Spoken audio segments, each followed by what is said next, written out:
Olá para você que nos acompanha pela Rádio Defensoria, eu sou Adriana Carla, nós estamos aqui para mais uma edição do Entrevistas DP, como sempre trazendo muita informação para você que nos acompanha. Desde já te convido a fazer parte aqui do nosso bate-papo, porque hoje nós vamos falar da importância de prevenir doenças oculares em animais. É do teu interesse, você tem seu pet? Então já se liga nessa nossa conversa, porque para falarmos sobre esse assunto, nossa convidada de hoje é Daniela Burégio Dias, médica veterinária, especialista em oftalmologia. Olha que bacana. Então já se liga, seja muito bem-vinda ao Entrevistas DPE. Muito obrigada pelo convite, fico muito feliz de estar aqui, de falar um pouquinho sobre essa área, né, de mostrar para as pessoas que existe a área de oftalmologia veterinária, que existe várias especializações na veterinária, assim como medicina. Muito interessante, porque assim que ela chegou aqui, eu logo perguntei, nossa, tem especialidade para cada tipo né, parte do corpo, assim como a gente tem também, hoje estão se especializando, antes era só clínico, né? Antigamente era mais o veterinário clínico que fazia tudo, hoje em dia a medicina veterinária ela tem investido muito assim, em várias especializações e várias áreas. Então, hoje em dia o veterinário ele tem se especializado, ele tem estudado cada vez mais, se igualando inclusive à medicina humana mesmo. Muito bacana, né? E o que motivou a escolha da medicina veterinária como profissão? E dentro dela, por que você decidiu se especializar em oftalmologia? Desde criança, sempre gostei muito de bicho, de cachorro, de gato. Eu adorava cuidar dos animaizinhos de rua. Meu sonho, quando era criança, era ter uma fazenda com vários bichos. Que legal. Mas aí isso foi se fortalecendo. Na faculdade eu sempre gostei da área de biologia, né, da área de saúde, até que chegou o vestibular e eu decidi fazer para medicina veterinária. Passei, né, com o intuito de exercer essa profissão, de cuidar dos animais, tentar fazer um pouco a diferença. Certo. E quais foram aí os maiores desafios que você encontrou, né, nessa trajetória de formação e especialização? Eu acho que na trajetória de formação é um curso bastante difícil, até porque a gente estuda. Na medicina você estuda só o humano, né? Então é uma anatomia só. Na medicina veterinária a gente estuda mais de 5 espécies. A gente estuda o cachorro, o gato, a galinha, os animais silvestres.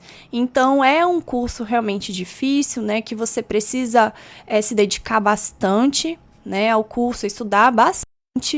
Então eu acho eu tive um pouco essa dificuldade, né, de ter esse baque de ser muitas disciplinas, de ser uma matéria mais pesada. Muito animalzinho, cada um às vezes tem uma diferencinha. Exatamente. Né? Porque é diferente o médico ali, o clínico geral, ele está estudando ali só o ser humano em si. Ali você tem que aprender sobre vários animais e tem umas diferenças, né? Sim, e cada espécie tem sua particularidade, né? Sim. Então, o gato, ele é bastante diferente de um cachorro, por exemplo, não só de comportamento, como também da anatomia em si, das doenças. Então, para cada animal a gente tem uma especificidade. Olha só. E me tira uma dúvida, por que os gatos fogem quando eles estão na época? É mais questão hormonal, né? Quando o gato ele tá a gente chama no cio, ele por questões hormonais, ele vai atrás da fêmea, né? Vai querer ter essa fuga por conta disso.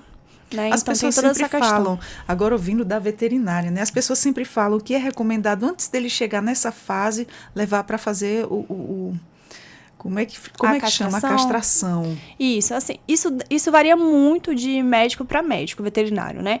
Mas particularmente eu gosto sempre de indicar a castração depois ali do primeiro cio, né? Os gatinhos mais velhos, em torno de 1 ano.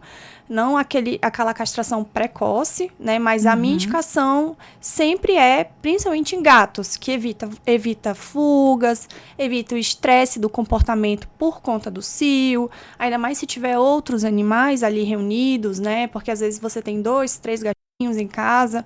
Então, a minha indicação sempre é a castração. Além de que a castração ela pode prevenir tumores de mama, tumores de útero, piometra, que é infecção no útero também. A gente tem vários benefícios por conta da castração. Muito bem, é bom saber. E na sua experiência, né, quais são as doenças aí oculares mais comuns em cães e gatos que chegam aí ao consultório? Na minha rotina clínica, em cães, a gente tem muitas úlceras de córnea, que são como se fosse feridinha na córnea, né? Que podem ser causadas por trauma, por arranhadura de outros animais, por cílios dentro dos olhos, por uma série de coisas que podem causar isso. Então, causa bastante dor, desconforto, a gente vê o álcool lacrimejando. É uma rotina que eu tenho bastante. A gente também tem a catarata, né, que é aquela opacidade no cristalino do olho, se dá pela idade, questão racial. O poodle, inclusive, tem bastante. Tem algumas raças que têm bastante predisposição genética a ter a catarata. E na sua experiência, o atendimento oftalmológico em pets, ele envolve aí exames parecidos com os da oftalmologia humana? A gente, né, o veterinário oftalmologista, ele trabalha com vários exames. E é quase a mesma coisa que a medicina humana, né?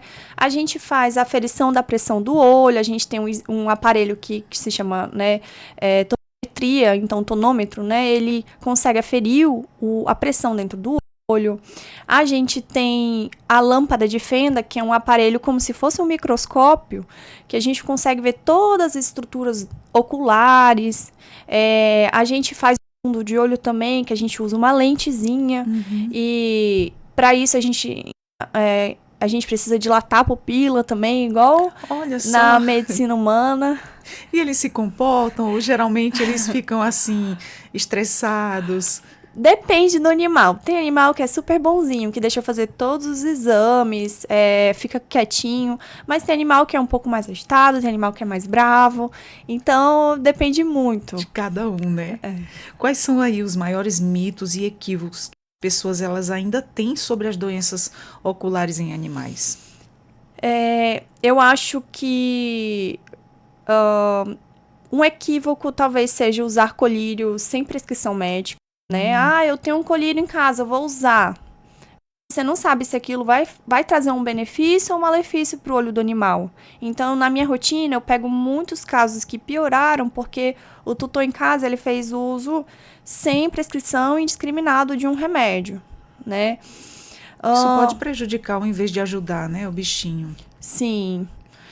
E acho que outro equívoco também é com relação... Por exemplo, que a maioria das pessoas acreditam que as doenças, elas ocorrem mais em idosos, mas tem algumas doenças oculares que também dão em jovens. Quais são os principais avanços da oftalmologia veterinária nos últimos anos, né? Hoje em dia já é possível aí realizar cirurgias complexas, né? Como a de catarata, em cães e gatos.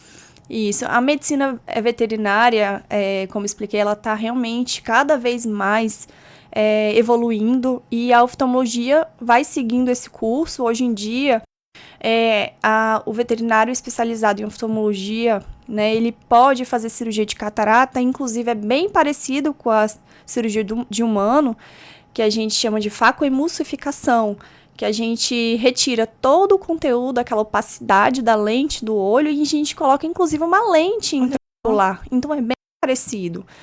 Se faz hoje em dia também, poucos veterinários fazem ainda, né? É uma coisa que ainda precisa avançar, mas laser para glaucoma. Então, ela realmente está bem evoluindo, assim, cada vez mais. E no caso dos cãezinhos, né? Quando ele já está velhinho, até o pelinho dele vai ficando branco. A gente consegue observar que lá dentro do olhinho dele vai ficando branco, né? Vai tendo ali parecendo um pouco de cegueira. O que faz nesses casos? Nesses casos, o indicado é a gente fazer o fundo de olho, né? Que o veterinário oftalmologista ele vai conseguir fazer, que é um exame que ele vai colocar uma lentezinha e olhar lá atrás, né? Na lente, na retina. vai ver as estruturas que tem ali. Essa opacidade, ela pode ser ou uma catarata, né, que é aquele olho mais branquinho, que é uma patologia, né, ela causa cegueira, ela causar inúmeros problemas para a saúde ocular. Mas também pode ser só mesmo o envelhecimento da lente. Então, é um olho que é de velhinho. Quer dizer que ele vai ficar ceguinho, né? Isso. O envelhecimento da lente, a gente chama de esclerose nuclear senil, que é uma doença. Na verdade, não é uma doença, é só uma fisiologia mesmo do olho, que é um olho velhinho. Então, naturalmente, o animal cresce e fica com o olho mais opaquinho, mas não causa nenhum prejuízo para a vida do animal. Certo. E em que momento os familiares, os tutores, eles devem observar para procurar aí um especialista em oftalmologia veterinária? Os principais sinais que que observa em casa é um olho muito vermelho, muita secreção, aquela secreção verde que sempre tem limpando, um olho lacrimejando, o animal se bater nas coisas. Antes ele enxergava, agora ele se bate. Doutor, ele está se batendo nos móveis, está se batendo na cadeira. Isso é um sinal muito importante que pode ser que seja um déficit visual, que é preciso levar para uma consulta. Certo. E em relação aí à prevenção, né? Quais são os cuidados simples que podem ser adotados aí no dia a dia para reduzir os riscos e também os problemas oculares? O que você indica, doutora? Eu indico, assim, se o animal tiver muito pelo na região dos olhos, sempre manter aparado. Se levar para passear, chegar em casa, pingar um colírio lubrificante para não ficar com areia dentro dos olhos. Se tiver muita secreção, lava o soro. Cuidado com shampoos. Tem shampoos que a gente não pode fazer na região da cabeça, porque nos olhos pode causar problemas. Irritar, né? Ou de geral também, né? Que a saúde geral é muito importante. Por exemplo, pode causar problemas oculares. A diabetes também, né? Algumas doenças hormonais. Então, tudo isso também a gente pode cuidar da parte geral para cuidar dos olhos também. Inclusive a alimentação. A alimentação que você faz para o pet, se você dá muito pão, tapioca, cuscuz, comidas que são muito gordurosas, isso pode afetar a visão também. Olha só, eu não sabia dessa. Inclusive, antes de você chegar aqui no estúdio, doutora, eu estava conversando com uma amiga minha, e ela é mãe de pets, e ela é querida, ela gosta muito dos bichinhos. Então, a gente estava conversando sobre o cãozinho dela que está se recuperando, e ela falou assim, que ele está se tratando da doença do carrapato, e ela falou, nossa, ele está ficando cego. Eu falei, não será da doença do carrapato? Ela falou, não sei, ele está em tratamento, o bichinho. Entendi. Em alguns casos, a doença, que é uma bactéria, né? Ela pode causar com inflamação nos olhos e cursar com cegueira também. Nossa, gente, que triste. Doutora, tem algum caso que marcou sua carreira aí, em que você pode compartilhar com a gente? Tem vários, assim, todos os casos me marcam, né? Porque quando eu consigo fazer que aquele animal volte a enxergar, curar aquela dor que tá muito dolorida, salvar de fato a qualidade de vida do animal, eu fico muito feliz. Mas eu acho que teve um paciente meu, um bulldog, bem pequenininho, que ele teve, o olho dele furou. Nossa! E ele teve um problema muito grave nos olhos, né? E aí eu falei pra tutora que a gente ia tentar salvar os olhinhos. A gente fez a cirurgia e depois de um tempo tirei os pontinhos e ele melhorou assim, ficou ótimo na cirurgia, ele voltou a enxergar, cicatrizou ali aquele tecido que estava todo pra fora. Então ficou maravilhoso, eu fiquei muito contente com o resultado. Olha só que bom. E qual mensagem você deixaria aí para os estudantes de medicina veterinária que sonham em seguir essa especialidade? Eu deixo de mensagem para que é uma profissão que requer muita dedicação, muito estudo, mas que vale a pena quando a gente vê que a gente conseguiu dar uma qualidade de vida para o animal, que ele está lambendo, que ele está ali feliz, abanando o rabinho. A gente está fazendo, de fato, a diferença na sociedade, né? Isso é muito engrandecedor, né? E a medicina veterinária, ela não é só cuidar dos animais. ela é cuidar de toda a sociedade. Por quê? Porque a gente, veterinário, a gente não só cuida do pet, a gente também cuida do ser humano, inclusive. A gente pode atuar na saúde pública, em casos de, por exemplo, de doenças como a raiva. Então, o médico veterinário que vai ali atuar de frente, ele vai tentar salvar aquela população, né? A gente também trabalha na questão de inspeção de alimentos. Então, todo o produto que chega no teu prato, né, uma carne, um queijo, passou pelo médico veterinário. Ele passou por aquele profissional que viu que aquilo estava, né, ideal para o consumo. Então, é muito importante isso, a medicina veterinária para a sociedade. E deixa aí o seu contato para quem estiver precisando consultar seu animal de estimação, se tem um Instagram para te seguir e conhecer seu trabalho de perto. Sim, o meu contato o meu número para qualquer coisa, dúvidas, consultas é 95-98126-8643, né? E meu Instagram profissional é daniela.burejo. Muito bom. Gostaria de deixar mais alguma mensagem para quem está nos acompanhando? Queria agradecer, né, o convite. Foi muito legal estar aqui, meu primeiro podcast. Ah, que legal. A gente que agradece e fica feliz em te receber e nós estamos aqui sempre de portas abertas. Obrigada. Bom, nós conversamos com a doutora Daniela Burejo Dias, médica veterinária, especialista em oftalmologia. Isso é muito bacana saber que ele está tendo todas essas especificidades aí na área dos bichinhos, né? A importância de prevenir doenças oculares em animais, e tudo isso você ouviu aqui. Você é tutor de pets, tem família de pets, então já se liga nessa conversa, compartilha ela com quem gosta do seu bichinho, com quem gosta de cuidar também, cuidar melhor cada vez mais. Você também pode nos encontrar a Rádio Defensoria pelo YouTube, Deezer e Spotify. Eu sou a Adriana Carla com mais entrevistas DPE e até a próxima. Tchau, tchau.